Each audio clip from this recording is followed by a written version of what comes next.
안녕하세요. 이번 시간은 316페이지의 제3장 건축물의 대지, 도를 함께 보십니다. 이 파트에서는 조경에 관한 사항과 대지와 도로 사이의 관계, 건축선에 관한 사항들을 좀 정리하시는 게 필요합니다. 그래서 대표 문제와 관련되어서는 버립니다. 할 필요 없고 1번 찾으셨죠. 대지에 대해 조경 조치하여야 하는 건축물을 찾도록 되어 있습니다. 우선 조경은 면적 200제곱미터 이상의 대지에 건축물을 건축하는 때 조경 조치를 해야 됩니다. 다만 조경 의무가 면제되는 것을 정리해 주시는 게 필요한데 그에 관한 사항들을 함께 살펴봅니다. 우선 1번 녹지지역에 건축하는 건축물. 녹지지역이나 관리지역, 농림지역, 자연환경보전 지역은 비개발 용도로서 나무가 많이 자라고 있습니다. 조경 대상 아니죠. 2번입니다. 면적 5,000제곱미터 미만의 대지에 건축하는 공장 추천호수입니다. 이 공장은 면적 5,000제곱미터 미만의 대지이거나 연면적 합계가 1,500제곱미터 미만인데 조경 의무를 면제하고 있습니다. 그래서 2번 조경 대상 아니죠. 3번 상업지역에 건축하는 상업지역 추천호수입니다. 연면적 합계가 1,500제곱미터 미만의 물류시설. 여기 물류시설은 연면적합 1,500제곱미터 미만인데 조경 대상에서 제외시키지만 상업지역과 주거지역에 건축하는 때에는 조경해야 됩니다. 이 조경이라는 것은 남에게 보여주는 것으로서 유동인구가 많은 주거적 상업지역의 경우에는 물류시설이라 할지라도 규모 작은 물류시설이라 할지라도 조경 대상이 되게 됩니다. 그래서 3번이 조경 대상입니다. 4번 축사, 그리고 5번 연면적합 1,500제곱미터 미만의 공장 추천호수입니다. 그래서 조경 대상에서 제외되는 것 정리해 놓으시고 시험에 나오게 된다면 공장과 물류시설이 가장 대표적으로 시험에 나오더라고요. 그래서 답을 3번으로 해놓습니다. 2번 같은 유형의 문제입니다. 풀어오시면 되고요. 3번 옥상 광장의 조경에 관한 사항으로 3번은 필요 없습니다. 그리고 4번에 대해서는 그냥 건너뛰시고요. 여기 4번과 관련되어서는 4번, 5번 공개공지에 관한 지문인데 한번 살펴만 놓습니다. 바로 5번 함께 오십니다. 건축법령상 건축물에 공개공지 설치하여야 하는 대상 지역에 해당하는 것 찾도록 되어 있습니다. 여기 공개공지는 건축물에 딸린 부속 공원으로서 시민들에게 휴식 공간을 제공하는 조치입니다. 착안을 했기 때문에 그만큼 규제를 완화시켜주게 되는데 이 공개공지 설치 대상으로서 설치 장소는 일준 상준이 설치 장소입니다. 용도지역 중에 일반 주거지역과 준주거지역, 상업지역, 준공업지역이 공개공지 설치 대상이고 바닥 면적합 5,000제곱미터 이상의 종업 운, 판문숲 6가지 용도인 때 공개공지를 의무적으로 설치하도록 되어 있습니다. 종교시설과 업무시설, 운수시설, 판매시설, 문화집회시설, 숙박시설. 다만 이 판매시설 중에 농산물 유통시설은 제외시키죠. 공개공지 설치하게 되면 대지 면적의 100분의 10 이하 범위에서 공개공지 설치하도록 되어 있고 공개공지 설치한 건축물에는 용적률과 건축물의 높이 제한을 1.2배 완화할 수 있습니다. 그 정도 정리하시는 게 공개공지와 관련되어 살필 내용입니다. 그래서 공개공지 확보 대상 지역으로서 일준상준이라는 말 기억나신다면 이번에 일반 주거지역이 공개공지 확보 대상 지역이죠. 바로 6번입니다. 공개공지 확보에 관한 설명으로 옳지 않은 찾도록 되어 있습니다. 공개공지 면적은 대지 면적의 100분의 10 이하 범위에서 조례로 정한다. 대지 면적부터 이하까지 줄쳐 놓습니다. 그래서 100분의 10 앞에는 대지 면적 나와야 되고 뒤에는 이하란 말이 나와줘야 됩니다. 3번입니다. 문화집회시설로서 바다 면적 3,000제곱미터 이상의 경우 공개공지 확보해야 한다. 문화집회시설로서 바다 면적합 5,000제곱미터 이상인 때 공개공지 확보 대상이죠. 그래서 2번 틀립니다. 3번 용적률 1.2배 완화 적용한다. 맞죠? 그래서 용적률과 높이 제한 규정을 각각 1.2배 완화하고 만약 건폐율을 1.2배 완화한다 라고 하면 틀립니다. 4번, 5번에 대해서는 그냥 한번 봐주십니다. 7번 같은 유형 문제이기 때문에 한번 풀어놓습니다. 8번 문제 함께 보십니다. 도시에 건축하는 건축물의 대지와 도로에 관한 설명으로 틀린 것 찾도록 되어 있습니다. 1번 연면사계가 3,000제곱미터인 공장 대지는 너비 6m 이상의 도로에 4m 접해야 된다. 1번 맞죠? 대지와 도로 사이의 관계로서 건물 건축하는 대지는 도로에 2m 이상 접하도록 되어 있습니다. 다만 예외적으로 264, 364가 있습니다. 연면적 2,000제곱미터 이상의 건축물을 건축하는 대지는 폭 6m 이상의 도로에 4m 이상 접하도록 되어 있고 연면적합 3,000제곱미터 이상의 공장의 경우는 폭 6m 이상의 도로에 4m 접하도록 되어 있습니다. 그래서 264, 364라는 것을 각각 정리하시는 게 필요하죠. 그래서 1번 맞는 이야기입니다. 2번, 3번 신경 쓸 필요 없고요. 4번입니다. 담장의 지표 윗부분은 건축선 측면을 넘어서는 아니 된다. 지표 윗부분 추정수입니다. 건축선의 효과는 지표 위에는 적용되지만 지표 아래 적용되는 거 아니죠. 그래서 만약 지표 아래 담장은 건축선의 수직면 넘지 않아야 된다. 이런 말 나오게 되면 틀립니다. 그리고 5번입니다. 공장 주변에 허가권자 인정한 공진, 광장이 있는 경우 허가권자부터 광장까지 가로 해놓습니다. 그래서 건축 행위가 불가능한 공지가 존재하는 때에는 건물 건축한 대지는 직접 도로에 2m 이상 접할 필요 없습니다. 허가권자 인정한 공진, 광장인 경우는 그냥 걸어서 대지에 건축되어 있는 건물을 사용할 수 있기 때문에 직접 도로에 접할 필요 없죠. 그래서 2m 이상 도로에 접해야 된다. 이 말 나오면 바로 틀립니다. 5번을 틀린 정답으로 해놓습니다. 9번입니다.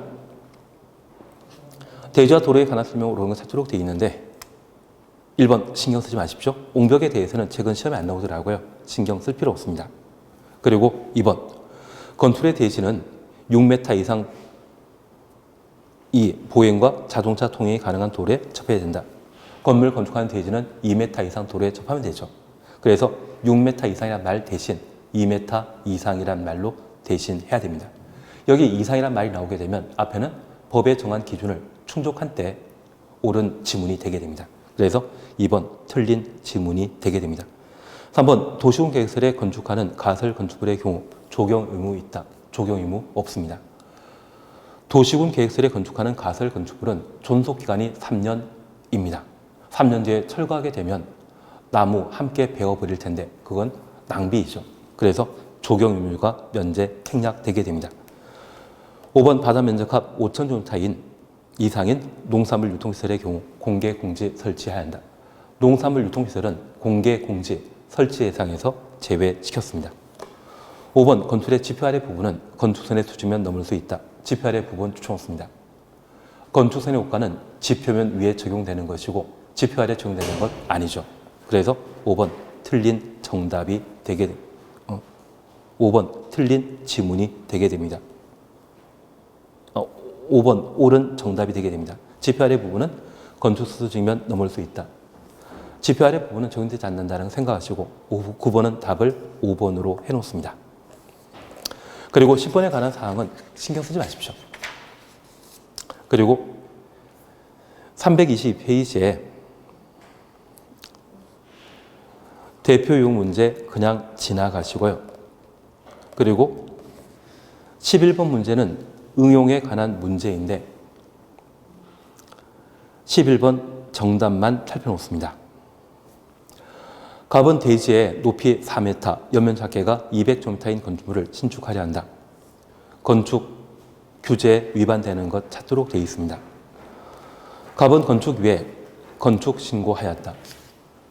건축 신고 대상은 연면적합 100제곱미터 이하의 건축물 건축 시에 신고 대상이고 연면적합이 200제곱미터라고 하면 건축 허가받아 건축하는 것이지 신고 대상 아닙니다. 그래서 1번 틀립니다. 2번은 신경 쓸 필요 없고 3번 갑은 공개 공지 확보하지 않았다. 공개 공지 확보 대상은 일준 상준의 일반 주거적, 준주거적, 상업적, 준공업적이죠.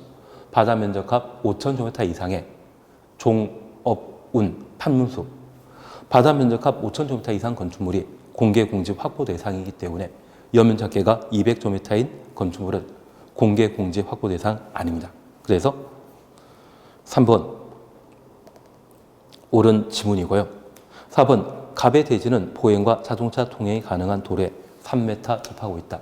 2m 이상 접하도록 되어 있는데 3m 접했다고 하면 기준 충족한 것입니다. 옳은 지문이죠. 그리고 5번 갑의 건축물은 창문 열었을 때 건축선의 수직면을 넘지 않는 구조로 되어 있다. 도로면으로부터 높이 4.5m 이하의 출입문 등은 열고 닫을 때 건축선의 수직면을 넘지 않도록 되어 있습니다. 높이 4m이기 때문에 도로면으로부터 높이 4.5m 범위로서 창문 열었을 때 건축선 넘지 않는 구조로 되어 있다면 건축법령을 준수한 것이죠. 그래서 5번 옳은 지문입니다. 그래서 위반된 것, 틀린 것은 답을 1번으로 해주시면 됩니다. 12번 문제 같은 유형 문제로서 한번 탈표만 놓습니다. 그리고 13번 건축선에 관한 사항인데 한번 풀어주시는 걸로 해놓습니다. 그리고 14번과 15번은 최근 잘 안 나온 유형이더라고요. 그냥 지나갑니다. 그리고 326페이지에는 제4장 지역지구안의 건축물로서 건축 제한에 관한 사항들을 각각 다루고 있는데 이쪽은 최근 개정사항 위주로 시험 문제가 출제되고 있습니다. 그래서 이쪽 부분에 대해서는 건축기사 시험에 출제될 수 있는 지엽적인 부분이고 우리 시험에는 보통 문제 하나 정도 출제되고 있거든요. 그래서 이쪽 지문에 대해서는 그냥 지나가시는 게 좀 합리적인 선택이 될 겁니다.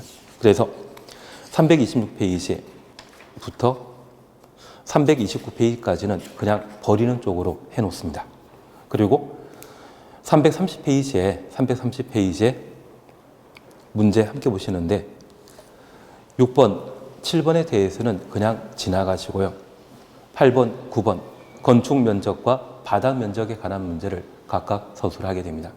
이쪽은 건축물 규모에 관한 사항으로서 건축 면적과 연 면적 그리고 높이, 층수에 관한 사항을 각각 다루는 것으로서 우리 시험에 보통 한 문제 정도가 출제되게 됩니다. 특별히 연면적과 관계된 사항과 층수에 관한 사항들을 각각 정리해 주시는 게 올해 시험에 준비할 수 있는 방법이 되는데 연면적은 하나의 건축물의 각 층의 바닥 면적 합계를 연면적이라고 용적률 산정 시에 연면적에서 제외시키는 것으로서 지하층, 초고층 건물과 준초고층 건물의避難안전구역, 지상층의 부속용도의 주차장 이러한 것들이 용적 산정 시에 연면적에서 제외되고 있습니다. 그리고 연면적은 하나의 건축물의 각 층의 바닥 면적 합계로서 바닥 면적이 연면적의 구성 단위거든요. 여기 바닥 면적에서 제외되는 부분으로서 필로티에 관한 사항을 늘 정리해줬습니다. 여기 필로티가 공동주택에 딸린 경우에는 바닥 면적에서 제외시키고 공동택 외 건축물의 경우는 통행과 주차에 전용하는 때 필로티 부분은 바닥 면적에서 제외되죠. 그리고 공동주택 지상층에 설치하는 전기실, 기계실, 조경시설, 어린이놀이터, 생활폐기물 보관시설 5가지 용도는 바닥 면적에서 배제하고 있습니다. 그리고 마지막으로 최근 개정된 사항으로 지상층에서 지하 1층까지 지하 주차를 이용하기 위한 경사로라고 하면 바닥 면적에서 제외시키고 있는데 최근 개정 사항에 관한 사항으로 최소한 이 3가지에 대해서는 늘 정리해 놓습니다. 그리고 층수와 관련되어 층의 구분이 없는 건축물은 4m를 한 개 층으로 산정하고 특정 부분의 층수가 서로 다르다고 하면 가장 많은 층수를 층수에 산입합니다. 지하층 층수에서 제외시키죠. 그러한 부분들을 각각 살피시는 게 필요합니다. 그래서 8번과 관련된 사항, 건축 면적에 관한 설명으로 옳지 않은 찾도록 되어 있는데 바로 4번 보십니다. 지하 주차장의 경사로 부분은 건축 면적에 포함한다. 지하 주차장 경사로 가로 해놓으시고 건축 면적에서 제외시킵니다. 그리고 우리 세 가지만 더 기억하십니다. 차량 통로, 보행 통로, 건축 면적에서 제외시킵니다. 그리고 건축물에 딸려있는 생활 폐기물 보관 시설, 건축 면적에서 제외시킵니다. 그래서 건축 면적에서 배제하는 것으로서 방금 보셨던 지하 주차장의 경사로, 차량 통로, 보행 통로, 그리고 생활 폐기물 보관 시설 총 4가지에 대해서는 건축 면적에서 제외한다. 그 정도를 기억해 놓습니다. 교재에 나와 있는 사항으로 1번, 2번은 한번 볼만한데 3번과 5번에 대해서는 알 필요 없습니다. 그리고 건축 면적에 대한 4개 꼭 한번 정리해 놓습니다. 그리고 9번 함께 보십니다. 바다 면적에 관한 설명으로 옳지 않은 찾도록 되어 있습니다. 1번 건축물의 각층, 벽 기둥의 구획 중심 둘러싸인 수평 투영 면적을 건축 면적이란다. 바닥 면적이란다. 외벽 중심선이라는 말 쓰게 된다고 하면 그때는 건축 면적에 관한 설명이고요. 외벽 대신 각 층의 벽, 기둥, 구획 중심선으로 둘러싸인 수평 투영 면적이라 표현하면 그것은 바닥 면적에 관한 설명인데 외벽 중심선은 건축 면적에 관한 설명이고 각 층의 벽 중심선이라는 말 쓰게 된다면 그때는 바닥 면적에 관한 설명이 되게 됩니다. 1번 맞는 이야기입니다. 2번입니다. 벽 기둥에 구획이 없는 건축물의 경우는 지붕 끝부분부터 1m 후퇴하여 둘러싸인 수평 투영 면적을 한다. 그래서 1m 후퇴라는 말 확인 없습니다. 3번 노대 면적에 관한 사항으로 그냥 지나가시고요. 4번 필로티 부분은 그 부분이 공중의 통행, 차량의 통행, 주차에 전용되는 경우와 공동택의 경우는 바다 면적에 산입하지 아니한다. 필로티에 관한 사항으로 꼭 한번 봐놓습니다. 그래서 공동택에 딸린 필로티의 경우는 항상 바다 면적에서 제외시키고 공동택 아닌 건축물의 경우는 통행, 주차에 전용하는 때 바다 면적에서 제외시킵니다. 5번입니다. 지하 주차장 경사로는 바다 면적에 산입한다.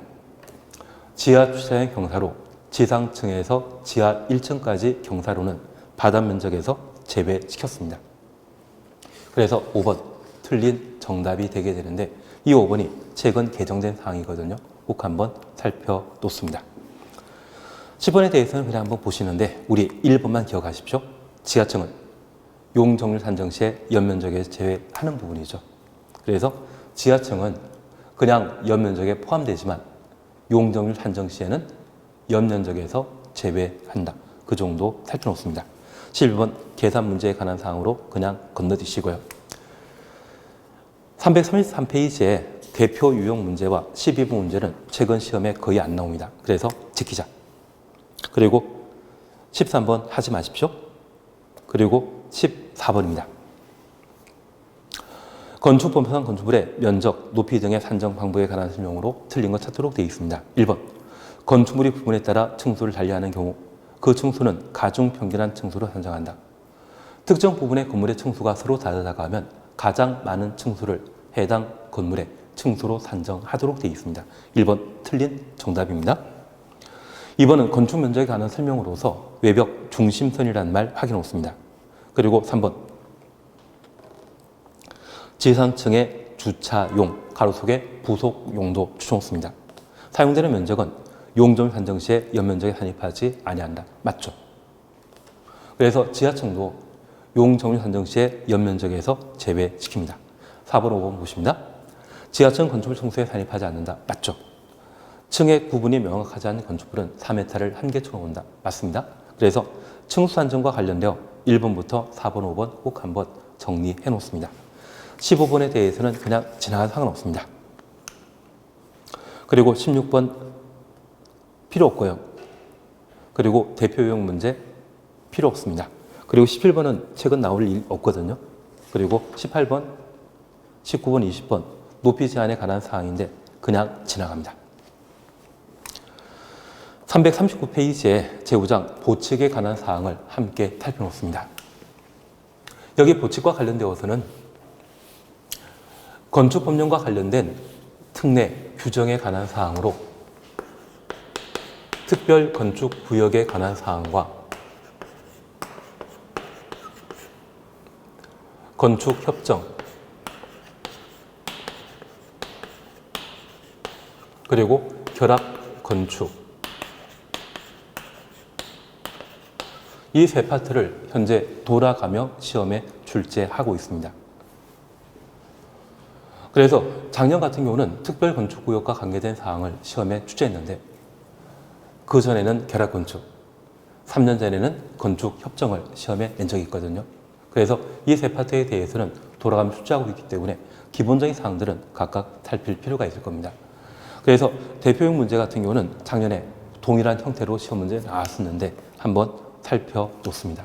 특별건축구역 지정할 수 있는지 못하는지 그에 관한 사안이 되게 됩니다. 그리고 1번 함께 보십니다. 특별건축구역에 관한 설명으로 옳은 것 찾도록 되어 있습니다. 시군 구청장은 특별건축구역 지정 신청할 수 없다. 신청할 수 있습니다. 그래서 행정청은 특별건축구역의 지정을 요청, 신청할 수 있습니다. 1번 틀린 질문입니다. 2번입니다. 군사기지 등은 특례 지정이 필요하다 인정하는 경우에도 특별건축구역을 지정할 수 없다. 여기 군사기지는 용산 미군기지를 의미하는 것으로서 특별건축구역으로 지정할 수 있습니다. 그래서 2번 틀립니다. 3번 시도의사는 도시개발구역에 대해 특별건축구역 지정할 수 없다. 특별건축구역은 국토교통부 장관 시도의사가 지정할 수 있습니다. 4번 필요 없는 이야기고요. 그리고 5번 지정기간 외자는 외자 추천호수입니다. 자료 갖추어 사업구역 관할하는 시도의사에게 특별건축구역 지정을 제한할 수 있다. 제한 추천호수입니다. 5번 맞는 이야기입니다.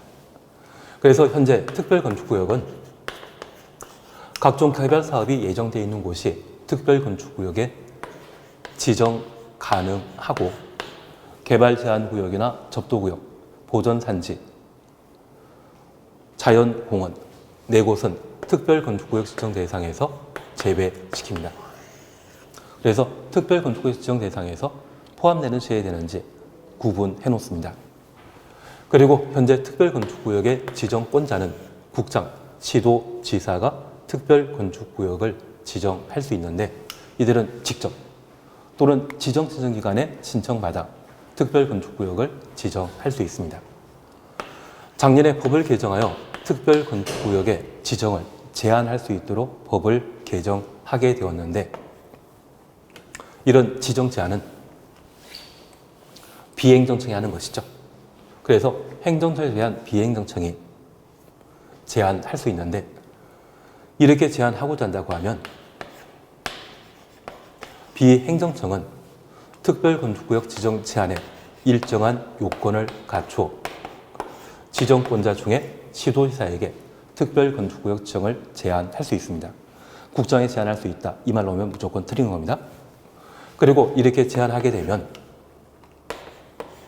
특별건축구역 지정 제한 대상 중에 사유지 전체 면적의 3분의 2 이상의 토지 소유자 동의 받아야 되고요. 국유지와 공유지의 경우는 관리청의 동의 받아야 됩니다. 이런 요건 갖추어 제한하게 되면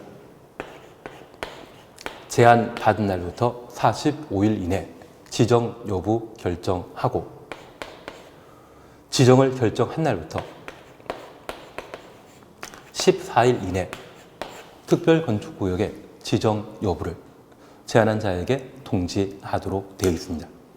그걸 정리해 주시는 게 올해 시험에 나올 수 있는 필요 사항이 되게 됩니다. 그래서 시도지사에게 제한할 수 있다. 5번 맞는 질문이죠. 2번 함께 보십니다. 특별건축구역에 관한 설명으로 옳은 것 찾도록 되어 있습니다. 1번 정비구역에는 특별건축을 지정할 수 없다. 여기 정비구역도 개발 용도로서 특별 건축구역으로 지정할 수 있습니다. 2번, 개발 제한 구역에는 특별 건축을 지정할 수 있다. 틀리죠. 개발 제한 구역과 접도구역, 보전 산지, 자연공원, 내고선 특별 건축구역의 지정 대상 아닙니다. 3번입니다. 특별 건축구역 지정이 신청 접수된 경우 특별시장 관리청 도의사는 지정 신청을 받은 날부터 30일 이내 건축위원회 심의 거쳐야 된다. 건축위원회 심의 거쳐 특별 건축구역을 지정하게 됩니다. 3번 맞는 이야기입니다. 4번입니다. 특별 건축구역에는 미술 작품 관련 규정을 개별 건축물마다 적용한다. 여기 미술 작품 추천호수입니다. 그리고 부설 주차장,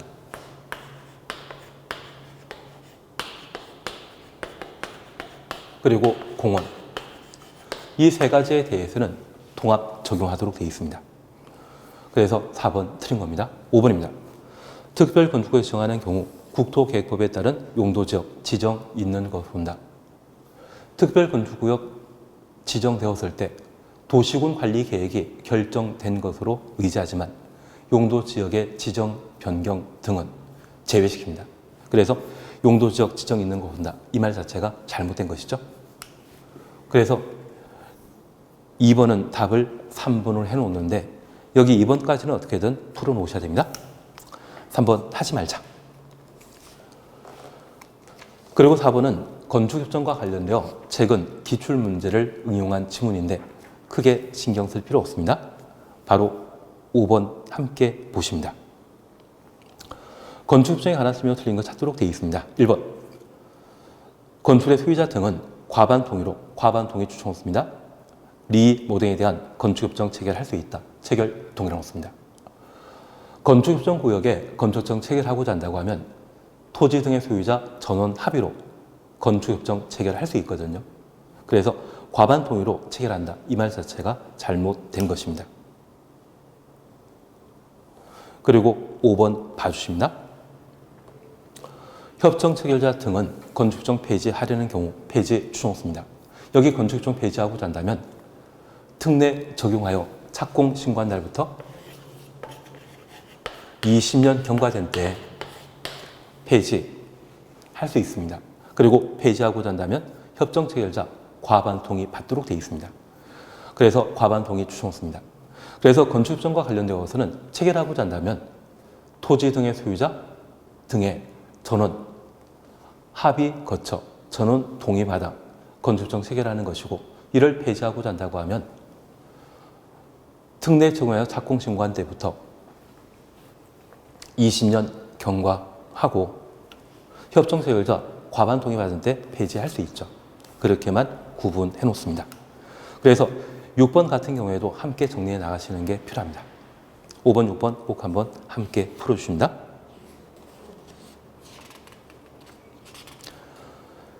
6번은 건축협정과 관련되어 두 이상의 토지를 한 사람이 소유한 경우 그 한 사람도 건축협정 체결할 수 있습니다. 없다고 했던 게 잘못되었는데 5번, 6번까지 꼭 한번 풀어보자.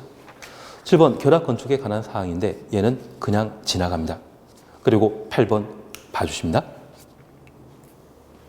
결합건축에 관한 설명으로 틀린 것 찾도록 되어 있습니다. 1번 역세권 개발구역에 결합건축할 수 있다. 맞고요. 2번 건축위원회 심의 거쳐야 된다. 3번 허가권자는 도시군 계획사업에 편입되어 있는 지역에 대해 결합건축을 포함한 건축 허가하지 아니할 수 있다. 도시군 계획사업이 중요하기 때문에 결합건축을 건축 허가 내주지 않습니다. 그리고 4번 그냥 보시고 5번입니다. 결합건축협정서에 따른 협정 체결 유지기간은 최소 20년을 한다. 20년이 아니라 30년이죠. 그래서 결합건축과 관련되어서는 협정 체결 최소 유지기간은 30년이라는 것 구분해 놓습니다. 그래서 여기 결합건축과 관련되어서는 두 개 대지 소유자가 용적률 이전하고자 하면 결합건축 체결할 수 있고요. 이러한 결합건축에 있어서는 두 개 대지 소유자 전원 합의가 필요합니다. 용적률 이전에서 원래 5층짜리 건물 건축할 땅에 15층짜리 건물 건축하고자 한다면 허가권자에게 건축 허가 받아야 됩니다. 그리고 이 결합 건축을 폐지하고자 하면 협정 체결 최소 유지 기간인 30년 경과된 때 폐지할 수 있고요. 이렇게 폐지하고자 한다고 하면 결합 건축에 참여했던 모든 소유자가 합의하고 허가권자에게 건축물 해체와 관련된 신고하고 폐지할 수 있습니다. 15층짜리 건물을 다시 원래대로 원상 복구시켜야만 폐지한 것이죠. 그래서 건물 철거하고자 한다면 철거, 해체, 신고해야 되거든요. 그래서 그에 관한 절차를 저렇게 살펴놓습니다. 반면 건축협정과 관련되어서는 체결 시에는 토지 등의 소유자 전원 합의하고 건축협정 인가권자에게 인가받도록 하며 저 건축정을 폐지하고자 한다고 하면 20년 지나야 되죠. 그리고 전원 합의가 아니라 이때는 과반 동의받아 건축정 폐지할 수 있고 이 경우 인가권자에게 인가받아야 됩니다. 그래서 건축정 체결 시에는 전원 합의, 폐지 시에는 과반수 동의입니다. 결합 건축과 관련되어 체결 시에는 전원 동의받고 허가권자에게 건축 허가 받아야 되며 폐지하고자 한다면 30년 경과돼야 되고 허가권자에게 신고하고 폐지할 수 있다. 그렇게 구분해 놓습니다. 대표이용과 관련되어 이행강제금에 관한 문제입니다. 여기 이행강제금은 한 5년에 한 번 시험에 나오더라고요. 최근 개정된 사항 위주로 꼭 한번 보셔야 되는데 우선 대표 유형 문제 보십니다. 이행강제에 관한 설명으로 옳지 않은 찾도록 되어 있습니다. 1번 그냥 봐놓으시고 2번입니다. 연면적 60제곱미터 이하의 주거용 건축물, 연면적부터 주거용 건축물까지 가로해 놓습니다. 법정 이행강제금의 2분의 1 범위 내 조례가 정하는 금액을 부과한다. 2번 맞는 이야기입니다. 3번 문서로 개고할 것, 문서 추천없습니다. 4번입니다. 허가권자는 위반 건축물에 대한 이행 시정명령 받은 자가 이를 이행하면 이미 부과된 이행강제징수를 즉시 중지하여야 한다. 이미 부과한 이행강제에 대해서는 징수하여야 합니다. 중지해야 한다. 그래서 틀립니다. 그리고 이행강제금과 관련되어서는 1년에 2회 이내 반복하여 부과 징수할 수 있죠. 그래서 이행강제금은 1년에 2회 이내 반복하여 부과 징수할 수 있고 이미 부과된 이행강제에 대해서는 징수하여야 한다. 그렇게 구분하시면서 4번 틀린 정답으로 처리해 놓습니다. 그리고 5번 이행강제 내지 않았을 때 지방행정제재법에 따라 강제 징수한다. 맞는 이야기입니다. 9번입니다. 위반 건축물에 관한 조치에 관한 설명으로 옳지 않은 찾도록 되어 있습니다. 바로 2번 봅니다. 연면적 60제곱미터 이하의 주거용 건축물의 경우는 총 부가일수 5에 넘지 않는 범위에서 조례로 부가일수 따로 정할 수 있다. 얘는 5년 전에 법이 개정되면서 폐지된 규정입니다. 그래서 회수 제한하는 것 따로 없습니다. 2번 틀린 지문으로 파악해 놓습니다. 그리고 5번 다시 보십니다. 허가권자는 시정명령 받은 자가 이를 이행하면 새로운 이행강제 부과를 즉시 중지하되 이미 부과된 이행강제금 징수하여야 한다. 강행 규정이라는 것 확인해 놓습니다. 그리고 10번은 기출문제에 해당되는 것으로서 그냥 지나 상관없습니다. 또 반복될 일은 없을 것 같거든요. 그리고 11번은 이행강제금의 가중 사유에 관한 사항으로 한번 풀어주십니다. 그래서 1번부터 4번까지 묶어놓으시고 이 네 가지에 해당되게 되면 이행강제금을 100분의 100 가중하여야 한다. 필수적 가중 대상으로서 한번 살펴놓습니다. 그리고 12번 건축분쟁전문위원회입니다. 여기 건축분쟁전문위원회와 관련되어서는 문제 한번 읽어주시고 여기 건축분쟁전문위원회는 건축물 건축과 관련된 분쟁 발생하게 되었을 때 저 분쟁을 조정하거나 제정하게 됩니다. 여기 건축분쟁전문위원회는 소송 절차 대신 건축 전문가가 분쟁 당사자의 분쟁을 타협할 수 있는 안을 제시하고 분쟁 당사자의 동의받아 분쟁을 해결하는 절차를 다루게 됩니다. 그래서 여기 조정은 분쟁 당사자 중에 일부가 분쟁 해결을 시도하게 되었을 때는 조정이라고요. 분쟁 당사자 전원이 분쟁 해결 시도하는 때는 재정 절차라 표현하는데, 하나는 일부가 분쟁 해결 시도하는 것이고 재정은 전원 합의해서 분쟁 해결 시도하는 절차이거든요. 다만 얘는 우리가 재판할 때 삼심제라는 말 들어본 적 있으시죠? 그 삼심제처럼 얘는 첫 번째 판이 조정이고 두 번째 하는 것이 재정이다, 이렇게 이해하시면서 정리해 놓습니다. 그런데 건축분쟁전문위원회가 조정하게 되면 조정기간은 160일이고 재정기간은 120일로 정해 놓고 있습니다. 그래서 신속하게 조정하고 재정할 수 있도록 기간을 60일, 120일로 정해 놓고 있다. 그 정도 기억해 놓습니다. 그래서 우리 교재에서는 1번, 2번, 3번 그냥 지나가시고요. 4번 찾았습니다. 당사자 조정안 수락하고 조정서에 기명 날인하면 조정서 내용은 재판상 하회와 동일한 효력 갖는다. 재판상 하에 추정했습니다. 그래서 건축분쟁전문위원회가 분쟁 당사자에게 조정안 제시하고 당사자가 동의 승낙하게 되면 재판상 하에 된 것으로 취급하게 됩니다. 그렇게만 구분해 놓습니다. 우리 교재에서는 조정기간, 재정기간 따로 오지만 120일, 조정기간은 60일, 재정기간은 120일이다. 저렇게 구분해 놓습니다. 이렇게 건축법 마무리 짓도록 하겠습니다. 그리고 350페이지 보시게 되면 주택법 찾으셨죠? 여기 주택법과 관련되어서는 우리 시험에 7문제 출제되는데, 이 주택법은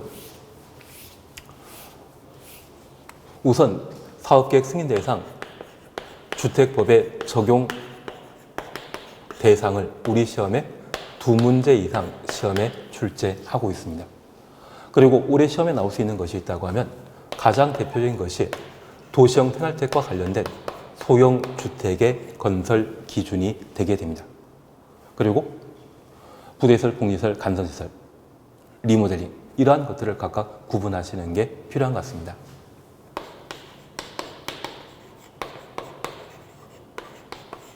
그리고 사업계획 승인 대상 주택건설사업 절차.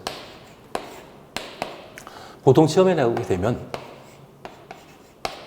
지역주택조합이나 직장주택조합 등의 조합에 관한 사항을 시험에 내더라고요. 이것 매년 시험에 나오기 때문에 조합에 관한 문제는 꼼꼼히 풀어주시는 게 필요합니다.